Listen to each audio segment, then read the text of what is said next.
Dios les bendiga, ¿cómo estamos? Amén, aleluya, gloria a Dios. Ok, te voy a pedir un favor. Abre tus sagradas escrituras junto conmigo. Acompáñame a Colosenses, capítulo 3. Colosenses, capítulo 3, versículo 1. Cuando estemos ahí me contestes con un amén. Colosenses, capítulo 3. Dice la palabra de Dios en nombre del Padre, del Hijo y del Espíritu Santo. Dice, si pues habéis resucitado con Cristo, ¿cómo dice ahí? Fíjate bien, si has resucitado con Cristo, ¿qué es lo que tienes que buscar? ¿Dónde está Cristo? ¿Dónde? Dice, pon la mirada en las cosas de arriba, ¿no dónde? Fíjate por qué. Porque has muerto. ¿Te das cuenta? Has muerto. Y vuestra vida está escondida con Cristo en Dios. Cuando Cristo, vuestra vida, fíjate bien cómo se expresa ahí. Cuando Cristo, vuestra vida, se manifieste, entonces vosotros también seréis ¿qué? Manifestados en gloria. ¿Qué tengo que hacer? ¿Qué dice el 5? Haz morir, pues, lo terrenal en ustedes. ¿Te das cuenta? Quiero que Cristo se manifieste en mí. Quiero ver la gloria de Cristo. ¿Qué es lo que tengo que hacer? ¿Qué tiene que morir? ¿Y qué es lo terrenal? Fornicación, impureza, pasiones desordenadas. ¿Qué más? ¿Qué más? ¿Que se convierte en qué? Cosas por las cuales la ira de Dios viene sobre los hijos de desobediencia. Antes estábamos ¿en qué? En desobediencia, ¿sí? Y estas cosas eran las cosas que nos regían o eran las cosas que se manifestaban en nosotros y por medio de nosotros. Dice, en las cuales vosotros también anduvisteis en otro tiempo cuando vivías. Hoy quiere decir que ya no debes vivir en esas cosas. Pero ahora dejad también vosotros todas estas cosas. ¿Qué más dice ahí? Ira, enojo, malicia, blasfemia, palabras deshonestas de vuestra boca. No mientas los unos a los otros, habiéndonos despojado del viejo hombre con sus ¿qué? Y revestido del nuevo, el cual conforme a la imagen del que lo creó, se ve renovado hasta el conocimiento ¿qué? Pleno. Padre, le damos gracias en esta hora por esta hermosa y gran bendición que nos da, mi Dios, de poder estar juntos, pero también de aprender de su palabra, mi Dios, porque usted es bueno, usted es fiel, usted es poderoso, es amoroso, es tierno y misericordioso, Señor. Hoy le pido, Padre, que toque nuestras vidas conforme a su misericordia, toque nuestro ser, Señor, y renuévenos día a día, llevándonos a la plenitud del conocimiento del varón perfecto, Señor. Llevándonos al blanco perfecto que es Cristo. Gracias, Señor. Amén, amén y amén. Antes de empezar, acompáñame al libro de Efesios. Acompáñame al libro de los Efesios. Y acompáñame a Efesios 1, verso 21 al 23. ¿Listos? ¿Ya estamos ahí? Voy a leer desde el 20. Fíjate bien. Dice, la cual operó en Cristo, resucitándole de los muertos y sentándole en su diestra, en los lugares ¿qué? Celestiales, sobre todo principado y autoridad y poder y señorío, y sobre todo nombre que se nombra, no solo en este siglo, sino también en el que. Y sometió todas las cosas bajo sus pies, y lo dio por cabeza sobre todas las cosas, ¿a quién? La cual es su qué, la plenitud de aquel que todo lo llena en todo. Amén. Entonces, ¿cuál es el lugar que ocupa la iglesia? ¿Cuál es el lugar que ocupas tú? ¿Dónde debes de estar tú? ¿Dónde tienes que estar tú como iglesia? Date cuenta de esto. Nosotros muchas veces no reflejamos lo que debemos de ser porque ni siquiera sabemos quiénes somos. No hemos reflejado quién debemos de ser. Hay un texto y vamos al principio, vamos a Génesis. Acompáñame a Génesis. Esto que te voy a decir a lo mejor te va a incomodar y espero que te incomode. Que esa es la meta, incomodarte. Capítulo 1, ¿ya estamos ahí? Dice, en el principio creó Dios los cielos y la ¿qué? La tierra. ¿Y la tierra estaba qué? Y las tinieblas estaban sobre la faz del abismo. Y el Espíritu de Dios se movía ¿sobre qué?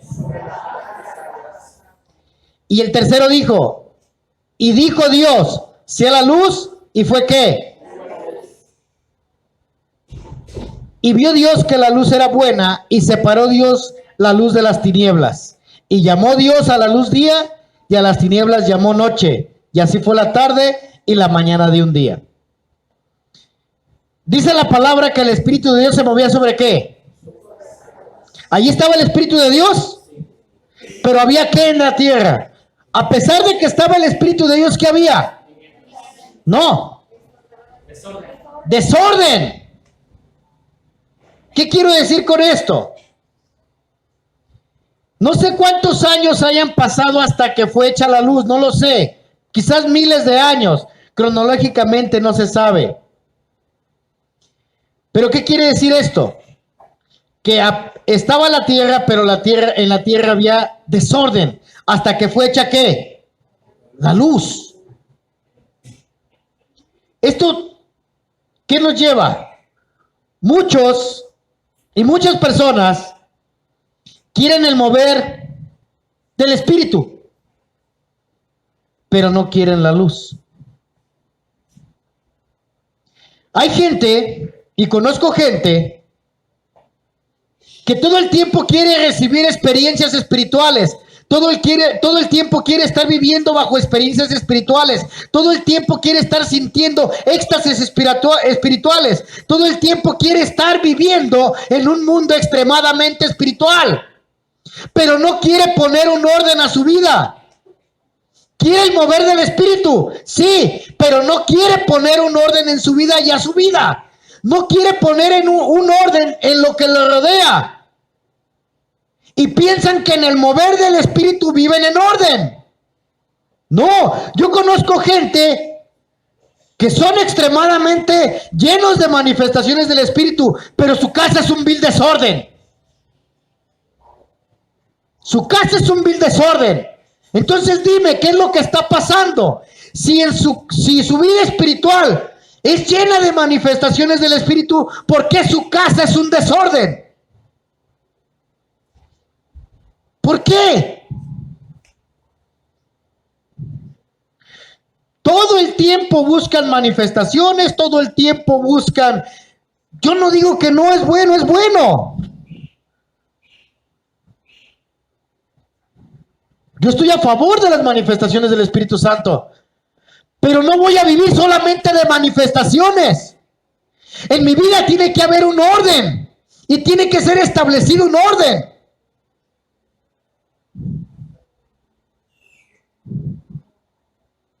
Conozco gente que todo el tiempo hablando en lenguas y hablan en lenguas y lenguas y lenguas y lenguas y su vida es un vil desorden. Las lenguas no han traído orden a su vida.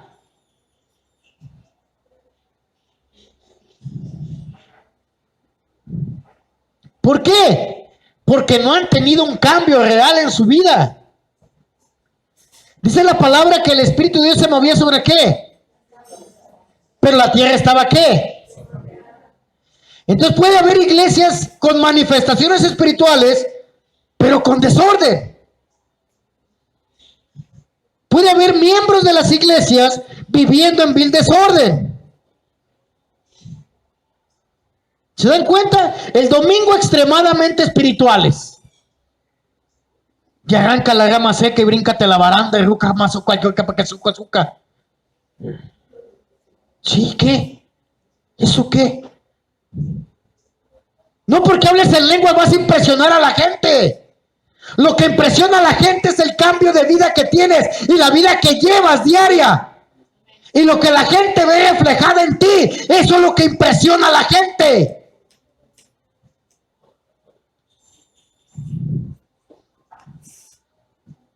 O sea, por favor. Qué bueno que hablas en lenguas. Y qué bueno que hablas, no sé, miles de lenguas espirituales. Qué bueno. Te felicito. De veras, te felicito. Pero si tu vida es un vil desorden, perdóname, estás mal. Perdóname. No sirve. ¿Por qué? Porque a pesar de la manifestación, viven en el mover. Pero ¿sabes cuál es el problema? Que no están en la luz. ¿Y sabes qué significa esto de la luz? ¿Sabes qué significa la luz?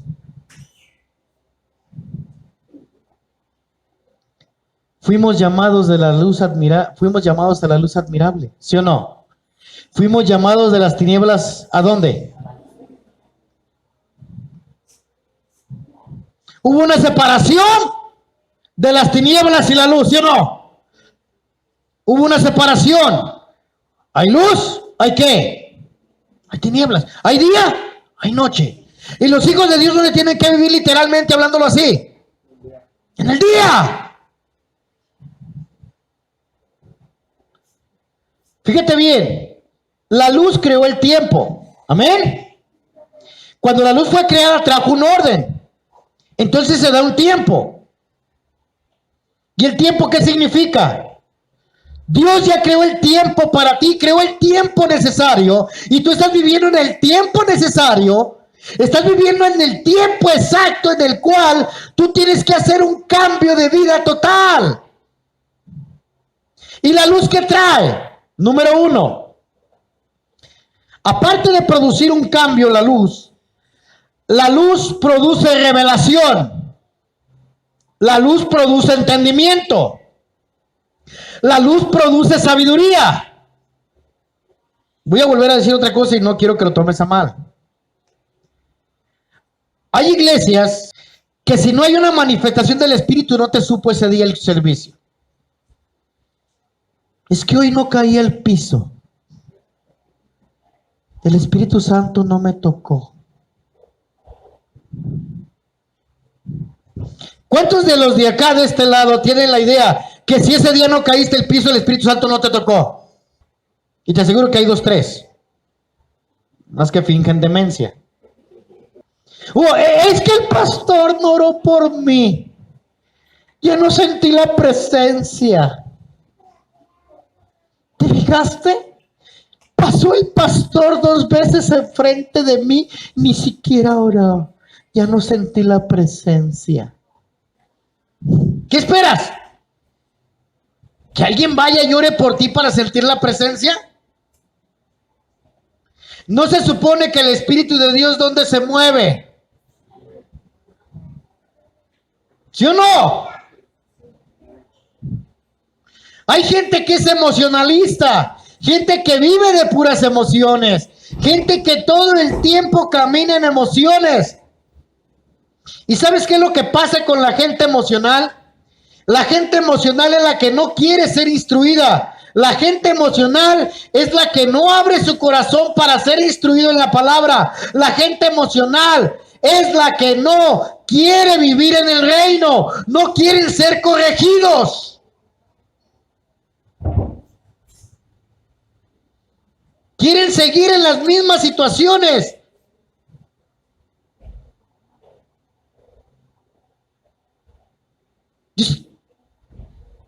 Es triste ver gente que viene a escuela, bueno, antes se decía escuela dominical, perdón, nosotros llamamos escuela Vida en Cristo, nosotros. Es triste ver cuando viene gente a tomar vida en Cristo y le dices, búscame el libro de Génesis. Y empiezan a buscar por el final. Y tú dices,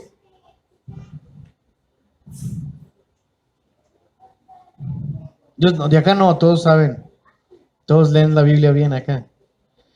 Yo digo de otro lado, ¿verdad? Perdón, pero es una triste realidad ver gente que le dice, búscame Primera de Samuel, y anda buscando en el Nuevo Testamento. ¿Sí está después de Mateo, pastor? Gente que no le ha llegado la luz, gente que no le llega la revelación, gente que no le llega el entendimiento, gente que no tiene sabiduría. ¿Por qué? Porque camina emocionalmente. Gente que camina en base a emociones.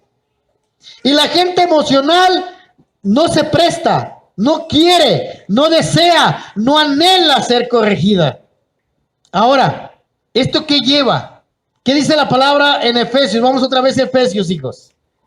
Vete al capítulo 1, verso 21. Fíjate bien. El Señor nos puso sobre todo ¿qué? ¿Te das cuenta? Nos puso sobre todo ¿a qué? Y poder y señorío. Fíjate que si nosotros entendiéramos esta parte de la escritura, ahorita es esta parte de la escritura. ¿Esto qué quiere decir? Que si nosotros entendiéramos esta parte de la escritura, ningún espíritu inmundo te molestaría. No tendríamos en las iglesias cristianos lloricones que todo el tiempo están lloriqueando, todo el tiempo están luchando batallas. ¿Cómo estás? Peleando la batalla, pastor. ¿Cómo te encuentras? Luchando, pastor. Todo el tiempo están peleando y todo el tiempo los veo derrotados. Oye, pues ¿qué no ganas una o qué?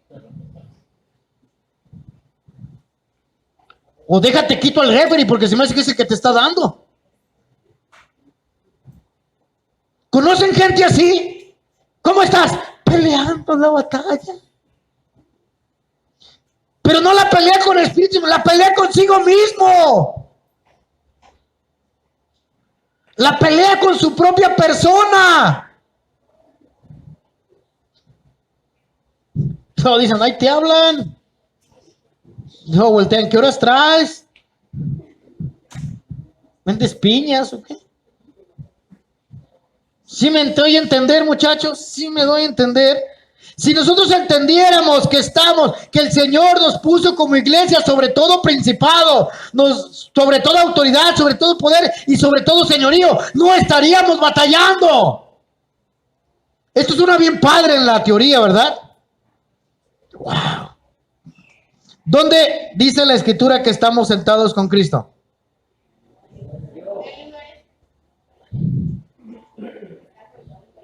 No. ¿Dónde estamos sentados? En lugares celestiales. ¿Sabes de qué nivel debe de ser tu oración? A mí me da tristeza cuando escucho gente que se emociona de que ve a alguien en Facebook o en YouTube y dice, wow, acabo de aprender el nivel de la oración. Perdóname, tienes 30 años en el evangelio y no sabes el nivel de la oración. Entonces, ¿a qué te has dedicado estos 30 años? De veras, es triste. Es que acabo de ver un tutorial de oración, pastor.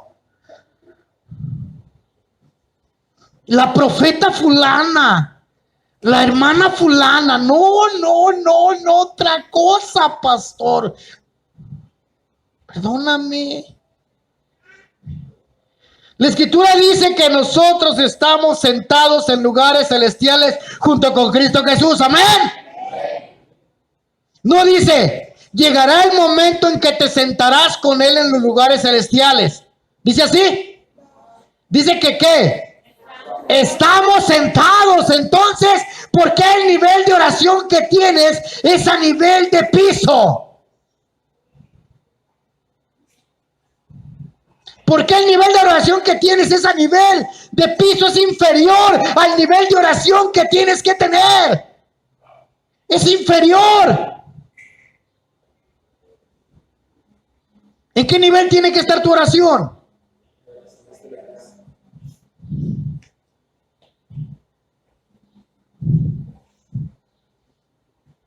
Cuando no hemos aprendido esto, es por eso que vemos tantos cristianos derrotados, desanimados, viviendo vidas donde según ellos pelean batallas todos los días, pero no es con el diablo. Déjame decirte una triste realidad. Es contigo mismo. Qué triste saber esto, ¿verdad? ¿Y sabes por qué? ¿Cuál es el problema de esto? ¿Por qué siempre estás peleando batallas contigo mismo? Porque ¿dónde tienes tu mirada? ¿Qué dice la escritura que leímos al principio? ¿Dónde tienes tu mirada? ¿En las cosas de dónde? De abajo. ¿Sí o no? Tu mirada está puesta en las cosas de dónde? De abajo.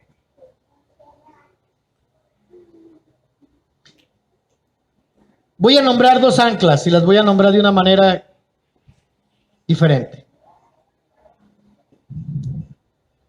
Primer ancla. Aparece en Génesis capítulo 13. Por ahí aparece la primera ancla. Y esta ancla habla de la relación de Abraham con Dios. Dios llama a Abraham de una tierra para traerlo a poseer otra tierra. Donde Dios le llama a Abraham y le dice que deje su parentela y deje su tierra, pero que él tiene que permanecer en la tierra que Dios quiere que él vea. Acompáñame al capítulo 13 de Génesis para que te dé la idea de lo que te voy a decir. Génesis capítulo 13. Fíjate bien. ¿Ya estamos en Génesis capítulo 13, hijos? Ok. Voy a leer el verso 1. Dice, subió pues Abraham ¿de dónde? De Egipto. Hacia el Neguev. Él y su mujer. ¿Con todo lo que? Y con él Lot. Y Abraham, si te fijas aquí nomás era Abraham. Era riquísimo ¿en qué? ¿En qué más? ¿Y en qué más?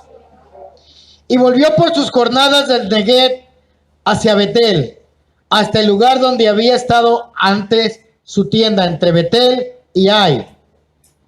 Y al lugar, dice, y al lugar del altar que había hecho allí antes, e invocó ahí Abraham el nombre de ¿quién? Si tú lees la historia, dice que Abraham había llegado a Egipto y en Egipto se había equivocado. ¿Por qué? Porque había dicho que Sara era su ¿qué? Su hermana. Y la había regado Abraham y había cometido ese detalle. Pero Abraham, cuando llega a la tierra del Neguev, cuando está en el Neguev, Abraham voltea y ve.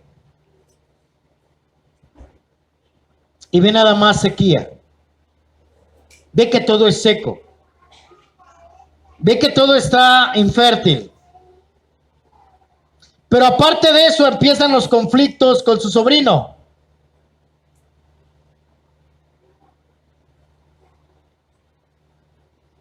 Abraham tenía conflictos ya propios por la situación que él había hecho antes.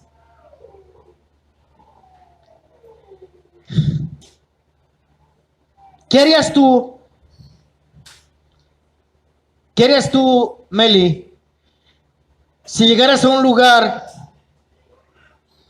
donde todo es seco, infértil, ante tus ojos no tiene vida, ante tus ojos no se puede hacer nada? ¿Cuál es lo primero que pasaría por tu mente, Meli? Miren, ella tiene mente de cristiana, ¿eh? Ella pensó como todo cristiano debe de pensar: ponerme en las manos del Señor y preguntarle al Señor si es este el lugar donde voy a estar. Sí, así debe de ser.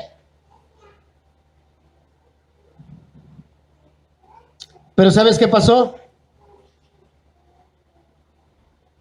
Abraham no lo veía así. ¿Abraham qué veía? Un lugar ¿qué? Seco. Un lugar donde no hay nada. Un lugar difícil. ¿Y cuántos de nosotros estamos muchas veces en un neguet? Estamos en un lugar infértil y seco y que no es nada agradable ante los ojos. Y para acabarla tenemos problemas hasta con los propios de nuestra familia que nos rodean. Gente que no nos entiende, gente que no entiende lo que vivimos, gente que no entiende que yo ya no dependo de ellos ni del hombre, yo dependo de Dios. Y que todo lo que yo haga ya no lo voy a hacer en mi humanidad. Yo tengo que aprender a moverme dentro de un orden. Y ese orden es el orden de Dios. Yo tengo que aprender a ver las cosas de otro punto de vista, no al punto de vista que me dice la gente que me rodea. Yo tengo que aprender a ver de otra manera. Dice la palabra ahí, fíjate bien. Dice, y volvió por sus jornadas desde el Neguev hacia Betel, hasta el lugar donde había estado antes su ¿qué? Su tienda, entre Betel y ahí, al lugar del altar que había hecho ahí antes. ¿Y qué dice la palabra? E invocó ahí Abraham el nombre del Señor. Llega un momento en que literalmente todo te va mal, todo está en contra. ¿Qué tenía que hacer Abraham? ¿Seguir viviendo bajo emociones espirituales o volver a adorar donde había hecho el altar? Te digo algo, las emociones te llevan a tomar malas decisiones. Las emociones te llevan a tomar malas decisiones. Las emociones te llevan a cometer errores emocionales que después te van a costar caro. Las emociones te pueden llevar a abrir la boca a decir cosas que ni siquiera deseas. Las emociones te pueden llevar a abrir la boca y a mover tu lengua en cosas que ni siquiera deseas realmente. ¿Por qué? Porque yo tengo ya no que vivir en esa emoción espiritual. Yo tengo que vivir, tengo que retomar, tengo que volver, tengo que retomar el tiempo de oración en el altar que construí una vez. ¿Cuántos de ustedes tenían antes de cederle al Señor un tiempo de oración verdadero? ¿Cuánta gente tiene la costumbre de levantarse muy temprano y orar antes de cualquier otra cosa? Y cuando tú te levantas a orar y le das las primeras palabras de tu boca antes de que raye el alba, antes de que los rayos del sol se vean, Tú le pusiste ese día delante de los pies del Señor. Pusiste tu bendición delante de Él. Y le estás diciendo, yo no dependo de esto. Yo dependo de ti, Señor. Este es mi altar, Padre. Este es mi altar, Señor. Perdóname por haber abandonado el altar que una vez había construido para ti, Señor. ¿Te das cuenta? Hay momentos, gracias, hija. Hay momentos en que nosotros mismos fraguamos nuestras derrotas. ¿Por qué? Porque estamos anclados a no obedecer. Porque estamos anclados a no orar. Porque estamos anclados a salirnos de la voluntad de Dios. Porque hemos aprendido a ver todo con sequía, con conflictos. Hemos aprendido a vivir como cualquier ser humano común y corriente. Hemos aprendido a olvidar los beneficios de Dios. Hemos aprendido a ver venir la escasez y aceptarla. Hemos aprendido a vivir sin el número 2. Hay gente que tiene problemas de carácter. Te voy a poner un ejemplo y ese viene en Génesis 13, versículos 5 al 9. Dice que los criados de Abraham y Lot tenían problemas y conflictos, se peleaban por los lugares de abastecimiento de agua. Y Abraham había aprendido de su mala situación, de lo que había cometido en Egipto y del problema que había cargado sobre su vida. Pero Abraham, antes de que acontezca la situación con Lot, Abraham ya había ido al altar, había recuperado otra vez su comunión con Dios y había recuperado ese momento de oración con Dios. Por lo tanto, él había otra vez retomado el altar que una vez había olvidado, había retomado otra vez ese altar de oración. Y Abraham, tenía la capacidad de poder hoy discernir sin las emociones espirituales, sino discernir en una inteligencia espiritual, en un conocimiento espiritual que da la luz, en un tiempo de carácter distinto. Abraham era el hombre de la bendición, era el hombre de la promesa. Lot era el sobrino de Abraham. La costumbre hebrea era que si Abraham hubiera querido adoptar como hijo o hacer lo suyo a Lot como un hijo, Lot hubiera heredado todo lo que tenía Abraham. Todo. Pero fíjate bien esto. Lot está junto a Abraham y Abraham le dice, fíjense bien la palabra que le da Abraham a Lot, hermano mío. Porque le decía hermano mío. Fíjense bien cuánto afecto le tenía. Dice, nuestra gente tiene conflictos y tú y yo no podemos pelear por eso. Si tú decides ir hacia el oriente, yo me voy hacia el poniente. Si tú decides ir al poniente, yo me voy hacia el oriente. Tú decides. ¿Quién era el de la bendición? ¿Por quién estaba bendecido Lot? ¿A quién le correspondía decirle, mi señor, usted tome la decisión? Y si usted decide ir hacia aquel lado, yo voy hacia el otro. Pero usted tómela. Porque sé que usted no decidirá mal. Porque yo soy bendecido por usted. Amén. Qué hermoso hubiera sido, ¿no? Pero ¿qué hace Lot? Lot toma la ventaja. Si te fijas, Abraham obró distinto. ¿Por qué? Porque Abraham había levantado un ¿qué? Ya había levantado otra vez el altar de oración. Voy a preguntarte algo. ¿Cuánta gente te ha bendecido? ¿Cuánta gente? De esa gente derrama tu bendición. ¿Y cuántas veces has honrado a esas personas por las cuales la bendición desciende sobre ti? Fíjate bien. ¿Sabes qué había hecho el altar de oración en Abraham? Cuando Abraham retoma otra vez la oración y ya no se deja guiar por las fallas espirituales, por las emociones, perdón, espirituales. Abraham se hace un hombre considerado. Abraham se hace un hombre de respeto. Abraham se hace un hombre de criterio al hablar. Abraham se hace un hombre de confianza. Abraham retoma la seguridad. Abraham aprende a tomar decisiones. Abraham aprende a tener iniciativa. ¿Pero qué había pasado?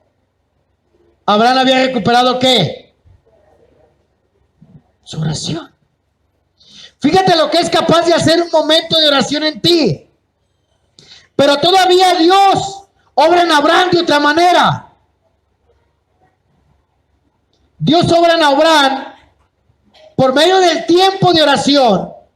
Dios obra en Abraham, le corrige las fallas de carácter, le corrige los momentos de temor, porque decía que ahora él tenía ¿qué? Confianza. Quiere decir que el temor se había ido. Le corrige los malos hábitos que tenía Abraham. Y uno de los malos hábitos que tenía Abraham era mentir. Le corrige los pecados ocultos. Le corrige las debilidades. Le corrige la falta de criterio. Le corrige la envidia. Le corrige la pasividad. Le corrige la frialdad espiritual. Le corrige el orgullo. ¿Te das cuenta todo lo que hizo Dios en un momento? Por un instante de oración. No dice cuánto tiempo oró Abraham. No lo dice. Pero hoy es el tiempo que él había recuperado lo que él era. ¿Cuántos de ustedes están pasando por una situación difícil?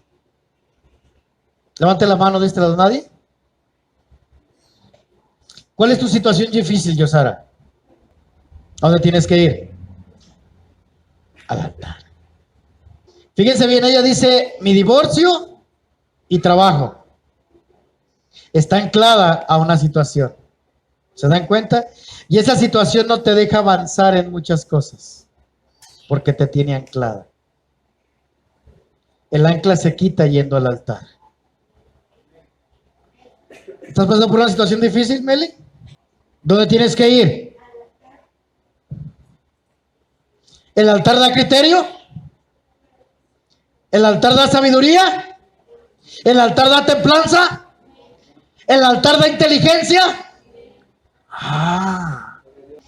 ¿Cuál es tu situación difícil que estás pasando?